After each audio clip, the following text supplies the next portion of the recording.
Assalamualaikum warahmatullahi wabarakatuh. Waalaikumsalam warahmatullahi wabarakatuh. Puji dan syukur marilah kita panjatkan kepada Allah Subhanahu wa taala atas hidayahnya dan inayahnya. Kita bisa melaksanakan presentasi IPA dalam keadaan sehat walafiat. Selawat serta salam semoga tetap tercurahkan limpahkan pada Nabi Muhammad sallallahu alaihi wasallam, keluarganya, sahabatnya, dan kami sebagai pengikutnya semoga mendapatkan syafaat di hari kiamat nanti.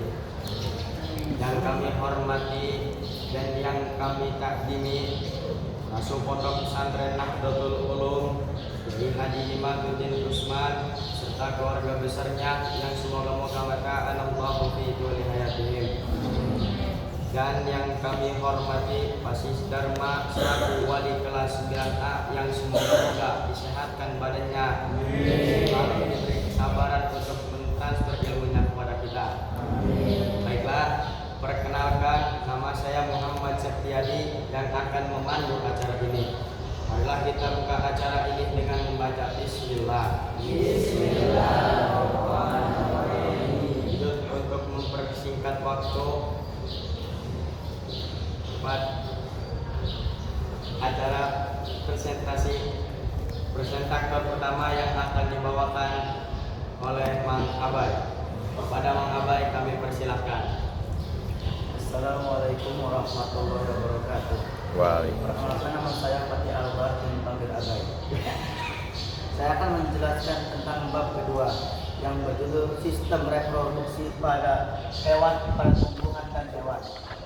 Reproduksi pada tumbuhan itu terbagi dua, reproduksi vegetatif dan reproduksi generatif. Apa sih reproduksi vegetatif itu? Reproduksi vegetatif adalah reproduksi aseksual, merupakan cara reproduksi tanpa didahului oleh peleburan sel kelamin jantan dan betina. Cara reproduksi ini hanya melibatkan satu induk dan menghasilkan keturunan yang secara genetik identik dengan induknya. Yang kedua, reproduksi generatif. Reproduksi generatif atau reproduksi seksual merupakan cara reproduksi yang didahului oleh peleburan sel kelamin jantan dan sel kelamin betina. Cara reproduksi ini melibatkan dua induk yang menghasilkan keturunan yang secara genetik dapat sama atau berbeda dengan induknya. Berikut adalah contoh reproduksi vegetatif, yaitu rizoma. Rizoma merupakan batang yang tumbuh di dalam tanah. Oleh karena itu, rizoma mempunyai ciri yang sama dengan batang, yaitu berbuku-buku dan bertunas. Pada buku rizoma terdapat kuncup yang dapat berkembang menjadi tunas. Tunas tersebut akan menjadi tumbuhan baru di atas tanah. Akan tetapi tumbuhan baru tetap bergabung dengan tumbuhan induk sehingga membentuk rumpun. Contoh tanaman yang berkembang baik dengan rizoma adalah jahe, kunyit, seluak, dan kencur. Mungkin cukup sekian dari apa yang terima kasih. Assalamualaikum warahmatullahi wabarakatuh. Terima kasih atas presentasinya. Lanjut ke presentator kedua yakni yang akan dibawakan oleh Mang Lutfi Rahman. Kepadanya kami persilakan.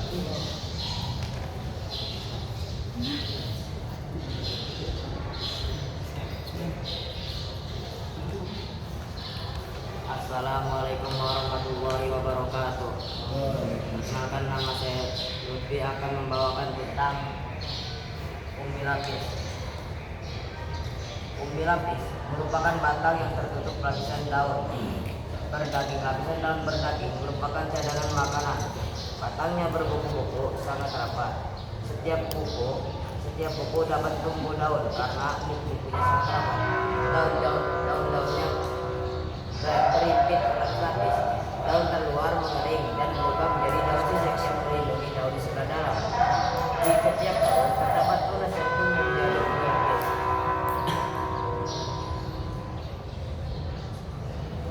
Dan dapat tumbuh menjadi umbi lapis yang baru disebut dengan siung. Tumbuh yang berkembang dengan biak dengan umbi lapis adalah bawang merah, bawang putih, dan bakung. Contohnya sama seperti ini.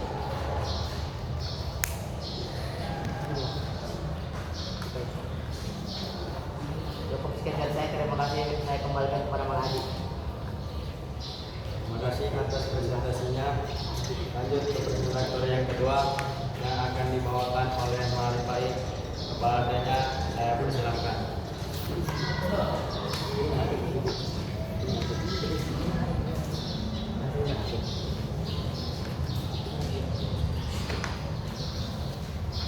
Assalamualaikum, nama saya Arif Baik. Saya akan menjelaskan tentang produksi generatif pada tumbuhan berbiji. Produksi generatif seksual pada tumbuhan tingkat tinggi, contohnya terjadinya pada tumbuhan berbiji tertutup. Angiospermae. Tumbuhan berbiji tertutup memiliki bunga-bunga merupakan alat produksi generatif di dalam bunga. Terdapat alat kelamin jantan dan betina.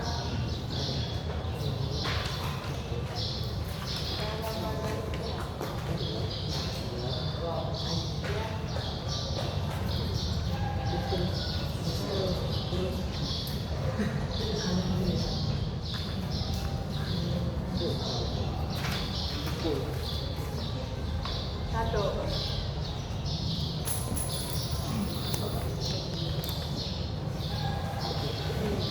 Pembentukan sel jantan dan betina. Kemampuan organisme untuk mempunyai keturunan disebut berkembang biak. Reproduksi secara garis besar ada dua macam cara reproduksi, yaitu reproduksi aktual vegetatif dan seksual generatif. 2. Penyerbukan pada tumbuhan berbiji. Reproduksi vegetatif atau reproduksi seksual merupakan terjadinya individu atau organisme baru yang tidak didahului oleh penyerbukan sel kelamin jantan dan betina. Cara reproduksi ini hanya melibatkan satu induk dan menghasilkan keturunan yang secara genetik identik dan induknya. 3. Metagenesis. Produksi vegetatif aksesual tumbuhan dalam melalui pertunasan arizoma gerani. Pembentukan spora dan tunas asistentif. Reproduksi aksesual hewan dan dapat melalui fragmentasi dan pertunasan.